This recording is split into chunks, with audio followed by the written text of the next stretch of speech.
Dans ce tutoriel, nous allons vous montrer comment utiliser l'outil de vieillissement. Avec le temps, les panneaux solaires perdent leur capacité à absorber la lumière du soleil pour la convertir en énergie solaire. C'est ce que l'on appelle la dégradation ou le vieillissement des panneaux solaires. L'outil de vieillissement de PV6 permet d'effectuer des simulations sur plusieurs années en tenant compte de la dégradation des modules photovoltaïques et de l'augmentation du mismatch au fil des ans. Dans ce tutoriel, nous allons montrer comment utiliser cet outil. L'outil de vieillissement est limité aux projets raccordés au réseau pour le moment. Cliquez sur le bouton « Coupler au réseau ». Dans ce tutoriel, nous utiliserons le projet Demo Residential. Cliquez sur « Charger » et choisissez le projet Demo Residential System à Geneva.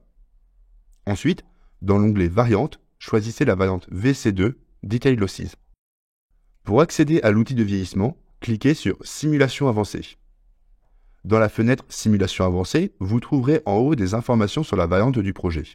Cela vous permet de vérifier les paramètres de simulation de la variante choisie en un clin d'œil. L'option de l'outil de vieillissement se trouve dans la section « Outils avancés ». Cliquez sur le bouton « Outils de vieillissement ». La fenêtre de l'outil de vieillissement est divisée en 5 sections principales. La section en haut à gauche permet de définir les paramètres de vieillissement. Le point d'interrogation bleu sur la droite ouvre la page d'aide qui donne une explication détaillée de cet outil. Le panneau d'information en haut à droite guide l'utilisateur dans ce dialogue en lui donnant des indications sur l'étape suivante à effectuer. Le fichier météo qui sera utilisé pour la simulation sera listé dans la section « Choix des paramètres météo et de la simulation » sous la forme d'une arborescence. À noter que dans PV6, les fichiers météorologiques sont généralement appelés fichiers MET. Sur la droite, vous trouverez un bouton pour lancer la simulation et une zone qui affiche les résultats. Nous allons maintenant parcourir ces sections étape par étape. Avant de commencer, il est important de noter que cet outil n'est disponible que lorsque votre projet a déjà été simulé avec succès. Tout changement de paramètres dans la simulation désactivera l'outil de vieillissement. Pour commencer, vous devez définir les paramètres de base du vieillissement. Ces paramètres comprennent le taux de dégradation du module et l'évolution du mismatch. Si les pertes détaillées sont déjà définies, la LED sur le bouton deviendra verte et l'outil de vieillissement prendra ces paramètres comme valeur initiale. Vous pouvez toujours accéder aux pertes détaillées pour vérifier ou modifier ces paramètres.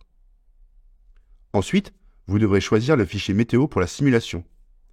Le fichier météo peut être un fichier unique ou une série de données pluriannuelles. À ce stade, seuls les fichiers contenant des données pour une année complète seront disponibles. Dans cet exemple, nous disposons d'un seul fichier générique et d'une série de données météorologiques annuelles de 2005 à 2020. Sélectionnez le fichier météo que vous souhaitez utiliser pour la simulation. Il est possible de choisir jusqu'à 2 groupes de données météorologiques différentes à la fois. Nous commençons par choisir les données d'une seule année, Genève, Météonome 8.1 en synthétique.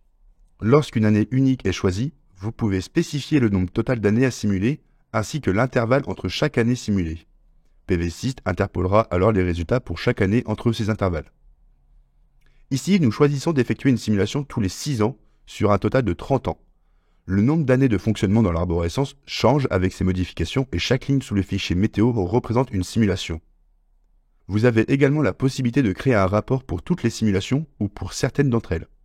Pour générer un rapport pour toutes les simulations, il suffit de cocher la case en haut. Pour générer des rapports individuels, sélectionnez les simulations séparément. Un rapport pour cette simulation sera créé et stocké dans l'espace de travail de l'utilisateur de PV6. Lorsque vous sélectionnez l'option « Générer une variante », une variante distincte sera créée et ajoutée au projet. Cette variante aura le modèle de vieillissement activé dans Pertes détaillées avec la valeur correspondante pour simulation pour l'année N. Elle contiendra également les résultats de la simulation calculés avec le fichier MET correspondant. Vous êtes maintenant en mesure d'effectuer la simulation. Cliquez sur le bouton « Exécuter la simulation ». Une barre de progression apparaît et montre l'évolution de la simulation. Lorsque la simulation est terminée, les résultats sont affichés directement dans la section « Résultats, tableau et graphique ». Le bouton « Voir les paramètres » en haut à droite de cette section vous permet d'accéder facilement aux paramètres de la simulation. Vous pouvez revenir aux résultats en cliquant sur le bouton « Voir les résultats ». Les résultats sont affichés sous la forme d'un tableau et de 2 graphiques. Dans le tableau, des variables telles que l'énergie utile du système, qui, dans notre exemple, sera l'énergie injectée dans le réseau, le ratio de performance et la perte de ratio de performance de l'année 1 au nombre d'années simulées sont indiqués. Vous pouvez choisir d'inclure des résultats supplémentaires dans le tableau en sélectionnant les variables dans la liste de droite. Il est également possible de modifier les unités des variables. En ce qui concerne les graphiques, celui du haut représente l'énergie utile produite par le système au cours de l'année de fonctionnement, et le second graphique illustre le ratio de performance au fil des années. Notez que les barres de couleur plus foncées représentent l'année simulée et que les barres de couleur plus claires sont les valeurs interpolées. Vous pouvez choisir d'afficher une nouvelle fois une variable différente en sélectionnant dans la liste Variables de résultats sur la droite. Cela modifiera l'affichage du graphique en haut. Nous allons maintenant réaliser la simulation avec des fichiers météorologiques pluriannuels. Cliquez ici. Sélectionnez la série pluriannuelle. Dans cet exemple, nous avons des fichiers météo pour les années 2005 à 2020. Vous pouvez désélectionner une année spécifique en cliquant sur le fichier météo que vous ne souhaitez pas inclure. L'exécution de la simulation avec des fichiers météo annuels présente l'avantage de calculer une variation annuelle plus réaliste de la performance du système. Cliquez sur « Exécuter la simulation ».